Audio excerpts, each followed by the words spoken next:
Hi guys and welcome to Bomb Anime. It's your girl Ruka. And Big Boy Sam here bringing you another episode of Burning Kabaddi. So I'm just gonna start off by saying it. I'm probably not gonna say this again, but how messed up is it that Sakura and Hiro's backstory was so much stronger than Mizumi's backstory? Because Mizumi's backstory was just showing how he was back then and still now, whereas Sakura and Hiro had actually a really in-depth connecting backstory and their side characters. That right there was a violation, and personally I wouldn't have it. Jesus Christ, seriously, wow. And it's not even you're just observing what the writers have done to Mizumi in it. Okay, I have to admit, you're absolutely correct, you're right. Mizumi's backstory was BS when you compare it to, as you said, these side characters. Maybe not side characters, more like featured characters that will be ongoing, do you get what I mean? But yeah, oh my gosh, wow, how powerful an emotional connection. And since we are speaking about Sakura and Hiro, I really like their relationship together. It kind of feels like Sakura was going through something really difficult where a family member was extremely sick, and so he wanted to be close to that person. And as anyone knows who's been around someone who is dealing with something difficult, although you feel for the person, you're not in their shoes, and it's kind of hard to know what the best thing to do for that person is. And so Hiro obviously didn't know how to support Sakura in this thing where he's dealing with such a heavy time in his life because they're both young, and so he's decided to pour his everything into kabaddi, follow Sakura to the next school and be his support system that way, and just improve himself so that when Sakura comes back to the game, he can then support him even more. And I thought that was quite nice. I like the way that they use sports in that way, especially because, you know, in society, guys don't exactly express themselves. They're kind of encouraged to shut up and not speak about anything, hold it in, man up, you know, all these kinds of things. And so I really like the way that they actually used the sports as a way for him to basically emotionally support his friend without doing it in the conventional way. And you know what? They both had options. They both could have done different things. They both could have joined Ojo's team, do you get what I mean? And gone to that school. It's like, how deep is that part of the storyline? And we don't get like a full story behind it, do you get what I mean? The whole episode is not bogged down with this storyline, but the emotions hit you perfectly there. I agree. And can we just get to Yoigoshi's technique for a second? Okay, so you guys saw how annoyed I was when I saw one of Ojo's moves like early on when he came onto the court, and I was like, no, this is ridiculous. This is not sporting. This is just magic. Like, this is what are you doing? And now we have Yoigoshi's technique and it's magic again. Okay, I'm just gonna accept it. At this point, I'm just gonna let it go. I'm gonna accept it grudgingly that magic just exists. Magic sports techniques. Magic sports juicy, go. You're talking about Yoigoshi. What about Sakura? Man disappeared on the pitch, fam. He just dipped and he was gone. Yeah, they explained it away. He's going underneath. No, fam. No, but that makes sense. He dropped down, so of course out of your sight. That's definitely explained. But Yoigoshi, like, what kind of matrix? What kind of like dance moves? Like, what was going on? Yoigoshi just did the get out meme challenge. Do you get what I mean? Yeah, he did. He did the get out challenge. Oh my days. Man ran and then ran again. He was sick.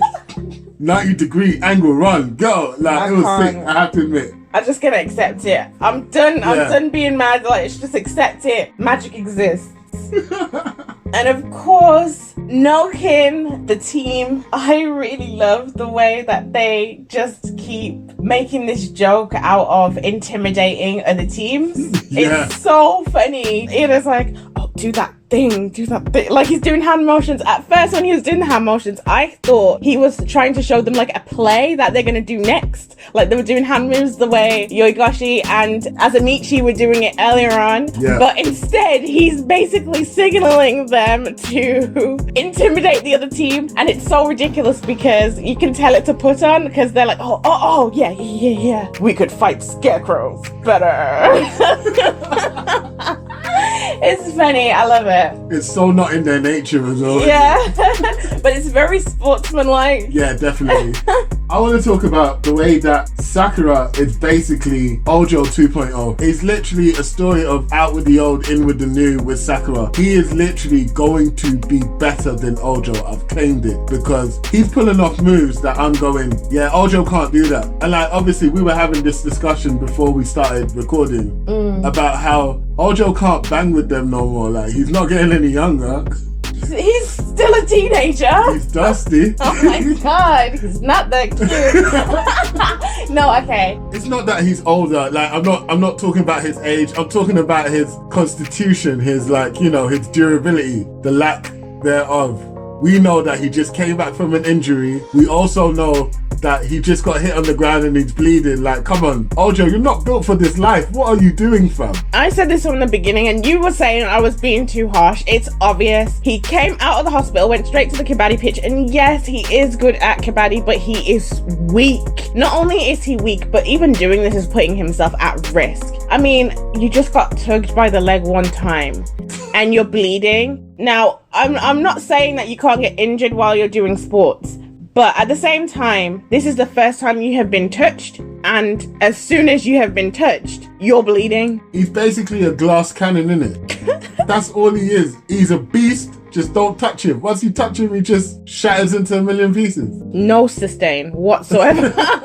Okay. We love our games, okay? Leave us. I also want to talk about Ida this episode. Last game that we watched of kabaddi, they used the football coach as the way of conveying what was going on to us. This game is Ida. He is the guy who is basically conveying to us what's going on. And I like the progression that they've done. So at first, it was someone who didn't know about kabaddi telling us about what's going on, which was the football coach. Even though he had sports sense, he didn't have kabaddi sense, but he caught on quickly and we were going through the journey with him. This time it's Ida. Now it's like the authors are saying, you guys are now familiar with the game now, you know what's going on. Let me give you some expert analysis of what's going on. And I kind of like that sort of interplay with the mechanisms that they're using. I'm hoping next it's Ojo that's going to be the guy that's telling us, because now we're experts by the next match, innit?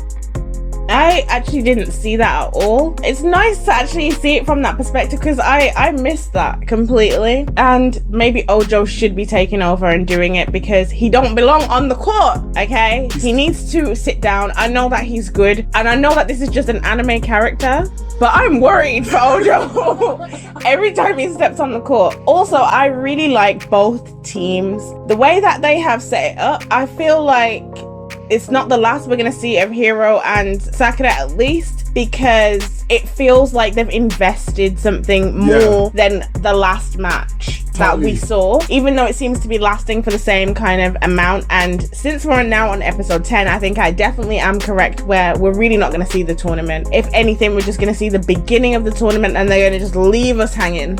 And to be honest, I'm not even mad at that. If they do that, yes, I do want to see the tournament. Yes, I want to see more Burning Kabaddi. But I think they've taken the pacing correctly to make sure that we are invested the way that they are invested in their characters.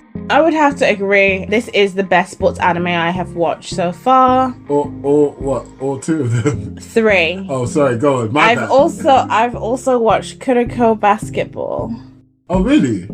Is it good? Okay. It's an anime. Oh, okay, cool. So, guys, let us know what you think in the comments. Have you been watching Burning Kabaddi? Because if you haven't, you are actually missing out and you need to take your asses right over to a legitimate anime site. If you want. Go watch it. Ricky, you Go trying to and watch get us it. demonetized, What? We're not even monetized. Good point. Carry on. So go ahead and watch it by any means necessary, and let us know what you think in the comments. Don't forget to like, subscribe, and share. Peace.